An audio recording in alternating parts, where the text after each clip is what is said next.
Well, it's like Bonan. It's It's like Bonan. yeah. Speaking of that, because I was watching the video with subtitles, and when you laugh, it says snorts. If you did that, it'd be like da snorts. I've got to tell them that. Oh, you giggle from that. Yeah. You love that. Oh, what did it say? Yeah.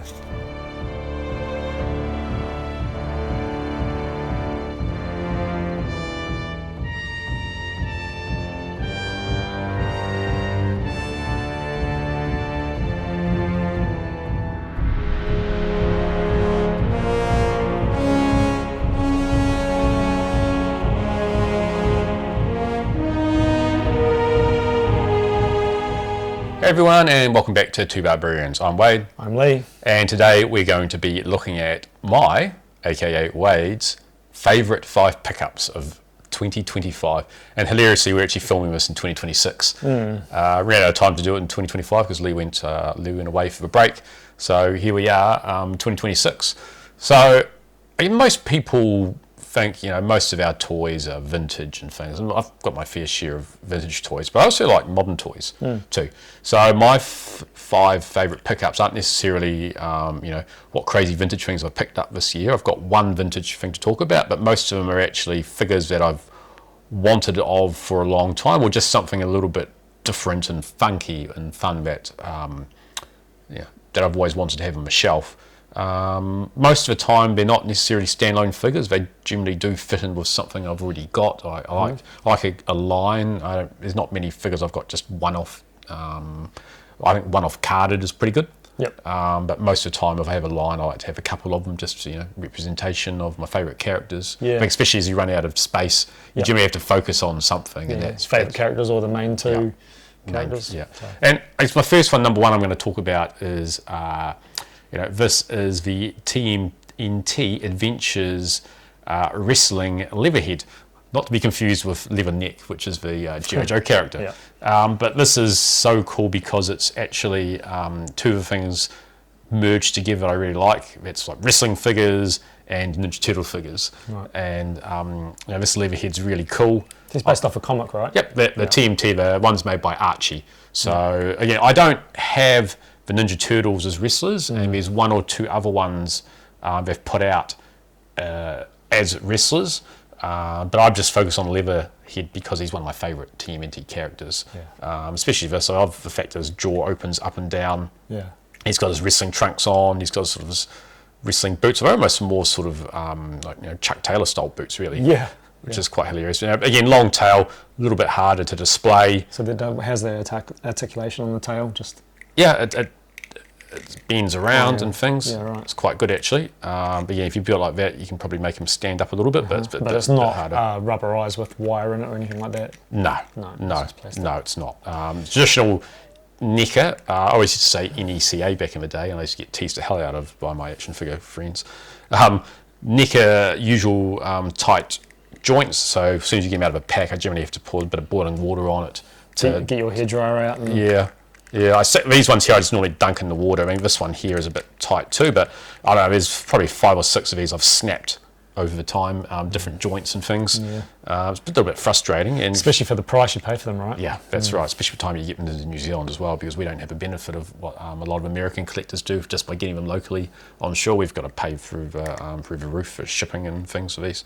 So that was my little TMNT Cartoon Adventures wrestling treat for the year. Cool. So I've just got him posed with some of the other TMNT ones and the Mirage Comics ones. So there's nothing wrong with mixing and matching those lines a bit. They're pretty fun. But again, that draw's really cool, and he just looks like he's having fun, right? Yeah. And it's got it's a different look to his standard sort of look. Yeah, it's more of a swamp fisherman kind of hunter. In the bayou.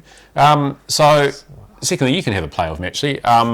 Lobster Johnson from Hellboy. So this is the 1000 Toys Lobster Johnson. So I've got the Hellboy. Surprisingly, the Hellboy's arm keeps falling off. So I have to stick that on every time I pick it up. So I might just show a broken photo or just it just comes apart. It's like just really loose. It may be something got heated up or something during the process. But yeah, it's a little bit frustrating how that happens. But But yeah, I mean, Lobster Johnson is my favourite Hellboy character. So, a villain, or is he? No, he actually pre-World War II, he was fighting Nazis and other crime syndicates in. Well, he was fighting crime syndicates mainly in America, and then when World War II happened, he basically went out on the trail and hunted down Nazis and agents and things. So by the time Hellboy comes around, he's basically just sort of a ghost. So, but he's had his own comic series. He's had 6 separate limited edition series, things like the Iron Prometheus, which is basically him, in historical settings. And his big thing is that apart from his 2 guns, that he has a mystical claw on his hand. He sticks on the people's face, and when they wake up, they've got this claw burnt onto their forehead. So justice has prevailed, and he's always talking about justice. So he's quite a heroic character. Right, I see. He's got that symbol on his chest. So that's like if he puts the mark on him, then you know that he's dealt justice. And I've actually got a little enamel pin of that one, and it's actually I wear it on my blazers to work most of the times, and because it's blue, people think it's a logo of something else altogether, of the place that I work for, but it's not. You could, it's quite cool. And then I say, what is it? And I have to explain it. And they just look at me. Some of them go, oh, that's cool. Some look at me and just go, I'm a little bit blank. I could get a blue pen and draw the claw on your head. Just to see it later on today. To see if anybody gets the reference. I've also got here, this is the Mezco Toys Lobster Johnson, which is very heavily based on the Mike Mignola artwork. So it's very heavily, that's stylized when you look at it. It's a really, really cool figure as well. I've got most of this range except for Kilgareth, the big gorilla, and the alien, which are very, really hard to come by. At some point in the time, he's had a shelf dive, and the glue's come off. But that's right. It's just a bit of glue. It's got no articulation in that bit. You can change the head round there, but this bit here you can just re-glue and put back on again. Again, he's got the little lobster there. But I guess the main difference between these two is that's a lot thinner, better articulation. This one here, though, it does look really just like it's walked out of a comics. Yeah, a lot more of a matte finish and things like that. And, it's a bit shinier. But obviously this has got more modern articulation, double knee joints and elbows. And that was a local pickup. Someone locally just decided they bought it and didn't want it, so I just went around and picked it up and was quite happy because I love a bit of Lobster Johnson action. And you love Lobster Johnson. Yeah, I love Lobster Johnson. Love my lobsters. Next up, we have Ram Bam.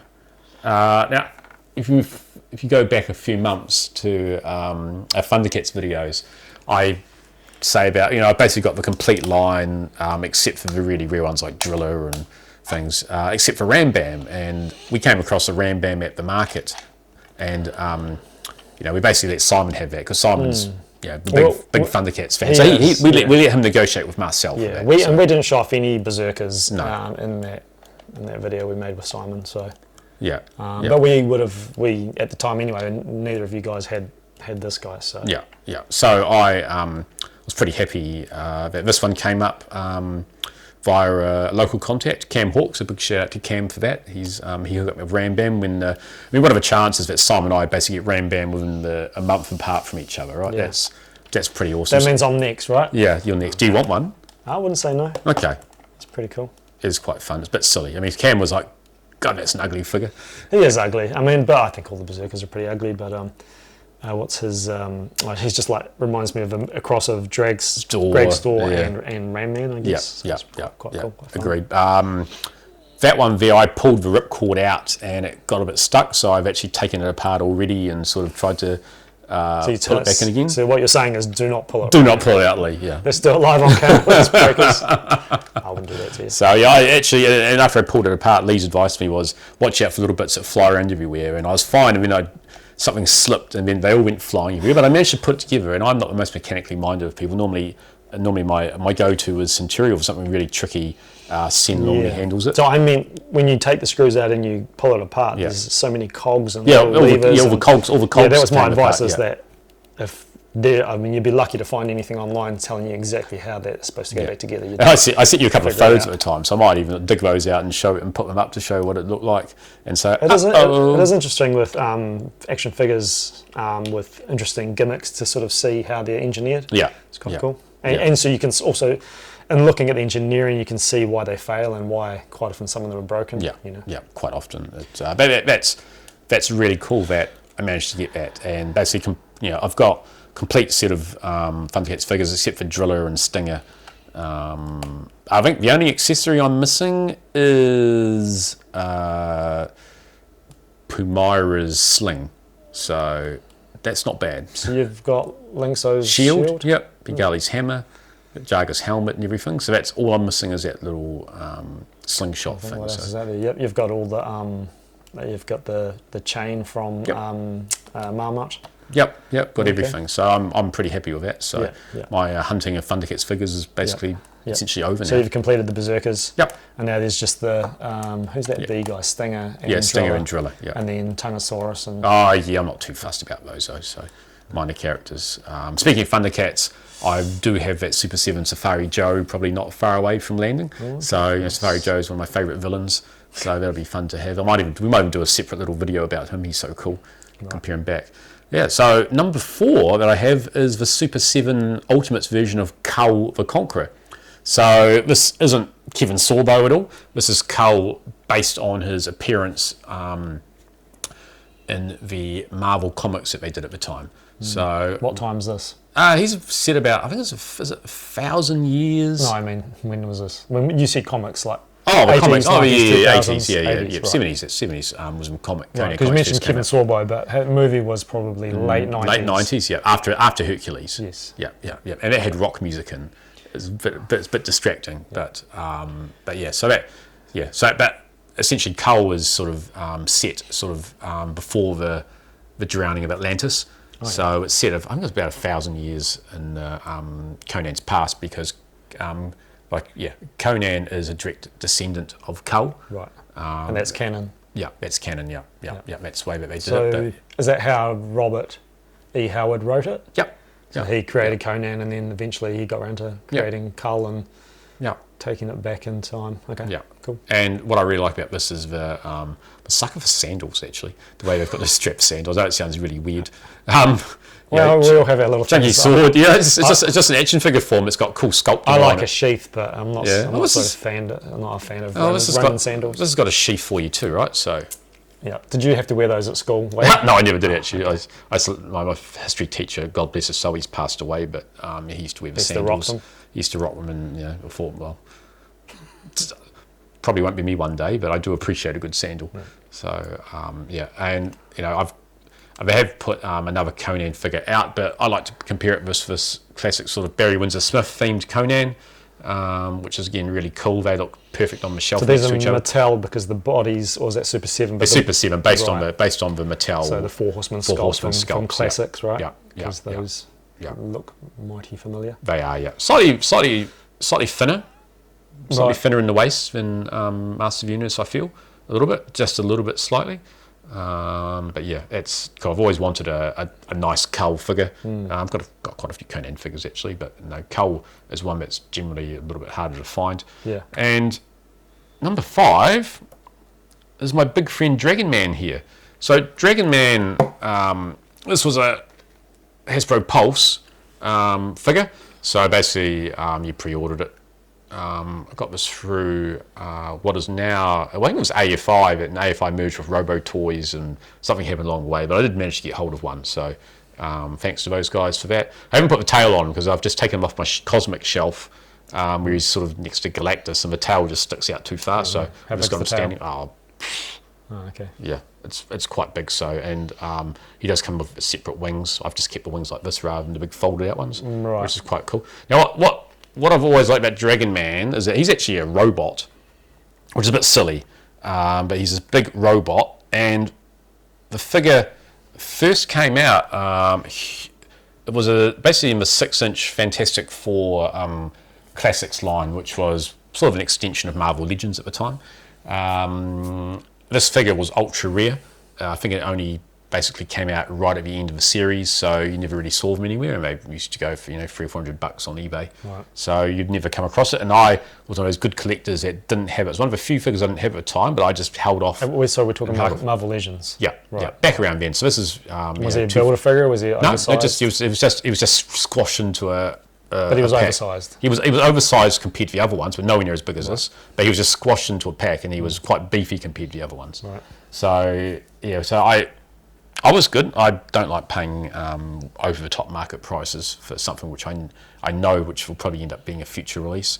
So 15 years later, I managed to get one, and probably cheaper than what I would have had to pay on the secondary market. So I haven't checked the value of those other ones to see if they've come back. It would be nice. So, but they had to sell it through Hasbro Pulse. This one here, yeah. Right. So that's basically like you basically put your pre-orders in. Yeah, right. So they didn't back them to do a it wasn't a Kickstarter retail release. No, but they weren't going to release them as a.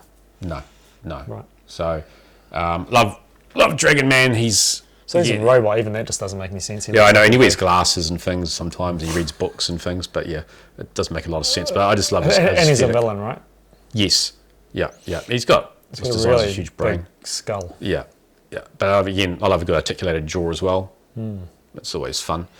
If only he was wearing Roman sandals. I know, it would be almost perfect then, wouldn't it? But so when you talk about the old Fantastic Four Classics figures, I lived in the UK in 2008, 2009. I used to go down, it was like a £2 or £3 store, and they had action figures, actually legitimate ones, which we obviously had only supplying to the UK, or if they didn't want to release them in the US, they just shipped them straight to the UK into Europe, and they just basically got put on clearance straight away there.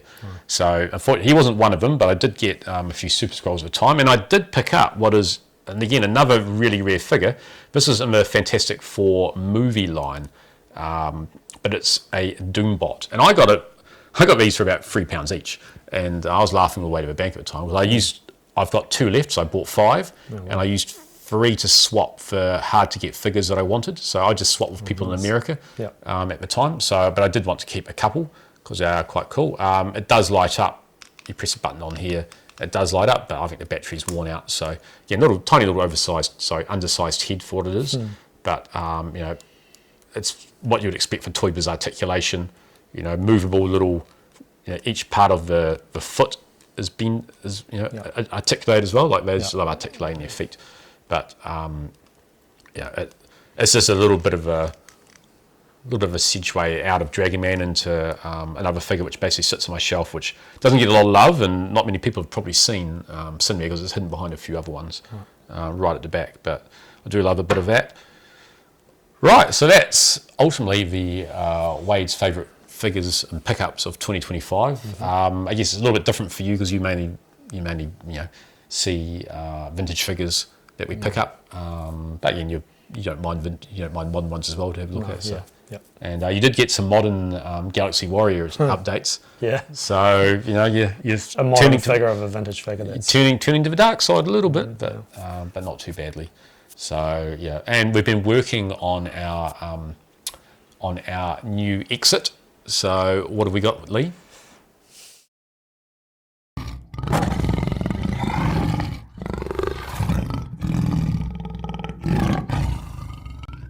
And now, Wade, the battle has ended. But our toy shelves remain legendary.